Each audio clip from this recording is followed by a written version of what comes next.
I was trying to come up with a different way to read war stories, a different way to consume them, and to take them apart as almost like propaganda, to figure out how they're working on us as consumers of story, a value story, and war exists ultimately through stories for most people. So in that engagement between a witness of war versus a witness of those who witnessed wars and then wrote about it, there's some sort of exchange going on that I see as ultimately propaganda that, intended or not, we are using those stories for our own purpose. And if they make us feel good, if war makes us feel good, that's wrong, or at least that's rough. That's something that I'd like to take apart and at least question, and at least make people aware of when they go to a movie, when they read a book, what it is actually doing to them. So if you question that, I think there's value in it.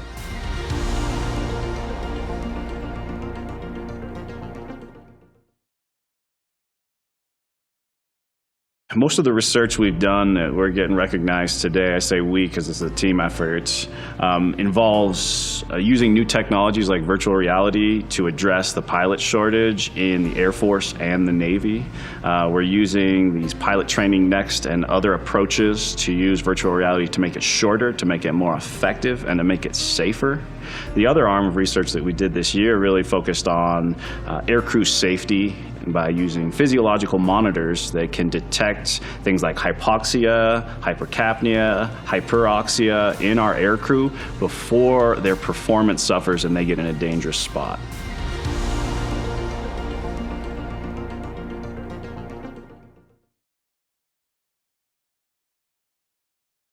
So some of the things that I'm working on with my students are how we can create better controls for robots using technologies like virtual reality. So we've built a system that allows people to control robots at a distance using VR headsets. So when I move the hand in VR, the robot's hand will move as well. And the students are testing different types of interfaces that can provide an efficient means for people to do this, and they can do it over distance.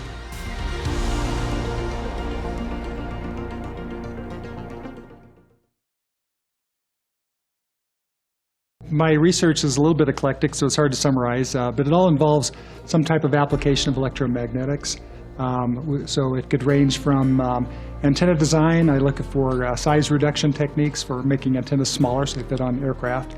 Some of my research involves over-the-horizon radar and new uses for over-the-horizon radar. My most recent patent was a new use of liquid crystal, which is ubiquitous. I mean, your cell phones have liquid crystal displays. Your television has a liquid crystal display, and I came up with a new use for using liquid crystal to speed up and slow down propagation paths in order to synchronize communication circuits. The use of this would be anywhere from your wireless routers to televisions to radar. Anything that involves a communication receiver could benefit from this.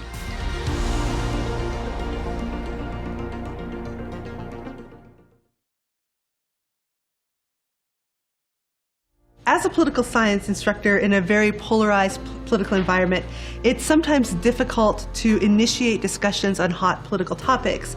And this difficulty is not only in the classroom, but I find that it's citizens in general are fearing engaging in political discussions. So my research focused on seeing if I could teach active listening skills and empathy skills to my students that would not only promote good discussion in the classroom, but also carry over then into political discourse in general in the public.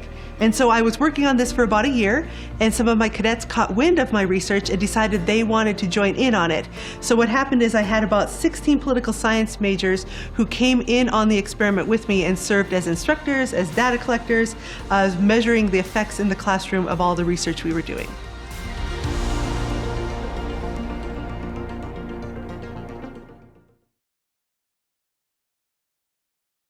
For my research, we analyzed the photophysical properties of gold-based molecules. We measure the excited state lifetimes and yields of those states that are formed after a molecule absorbs light. With that data, we can come up with a more complete picture of what happens when a molecule is exposed to light And it's a collaborative project with the Materials Directorate out at the Air Force Research Lab at Wright-Patterson Air Force Base.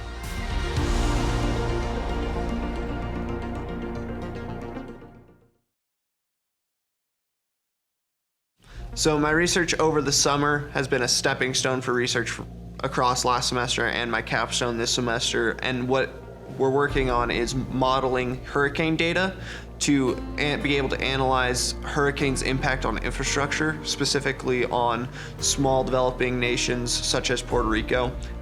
Hurricane Maria was the main focus of our research and why it created so much damage. And then the further research for my colleagues at the School of Mines, Colorado School of Mines, who I worked with, their practical application is whether or not we can change infrastructure to be small nuclear reactors being efficient and practical, or if we can rely on traditional infrastructure just reinforced and changed our thinking in more developing countries than the United States.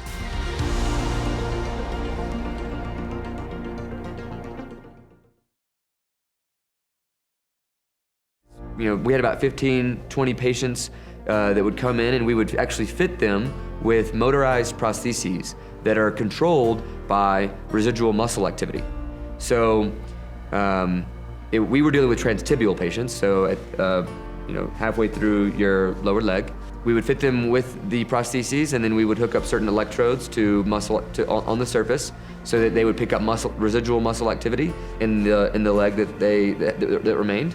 And then we were trying to figure out the best method of translating neurological intention to activation in the motorized prostheses. So we want to give the people that put their lives on the line, get their lives back if we can, if some of that was taken away.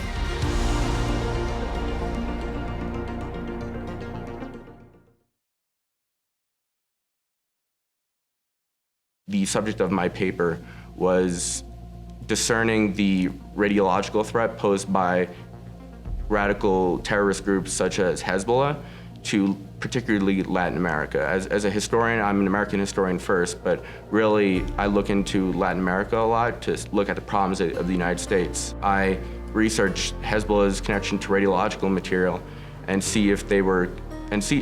pretty much research if they were capable of developing a dirty bomb or some kind of low-yield nuclear weapon that could threaten the national security of the United States. And what I came up with was that while Hezbollah doesn't necessarily, and other radical regimes or some kind of terrorist group or paramilitary group, while those entities, specifically Hezbollah, do not pose a threat to the United States and its allies in developing low-yield nuclear weapons simply because they don't have the resources, there's very likely a substantial chance that they could be successful in developing a dirty bomb, and then discovering with the DOE how we could react to that in time along with our partners.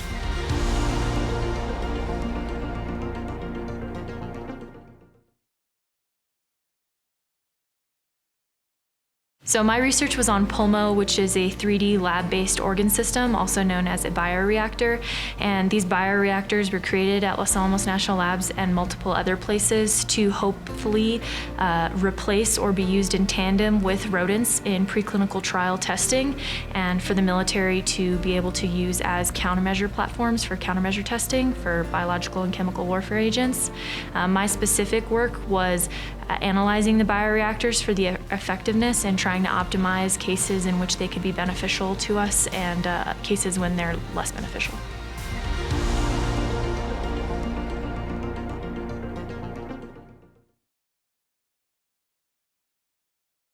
I work with the Space Physics and Atmospheric Research Center here at USAFA. I work mainly with classifying the instrument response for a laminated electrostatic analyzer, and now we're using that response that I created to look at the output of a Hall effect thruster.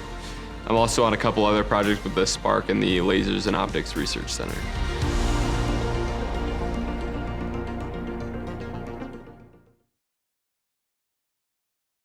So our research started in the spring of 19, and we went went and conducted wind tunnel analysis on the A-10. The A-10 SPO kind of charged my partner and I, Cody Hankins, to kind of look at the impacts of removing the inboard flap cover on the A-10. We looked at degraded configurations to simulate combat damage and would the aircraft be able to fly in those configurations and provide further insight into what's happened to the aircraft. What we found was that there was no really concern regarding that inboard flap cover, so kind of just validated the fact that the A-10 is kind of a beast of an aircraft and it could pretty much take anything, but it was still a really awesome opportunity to what we did.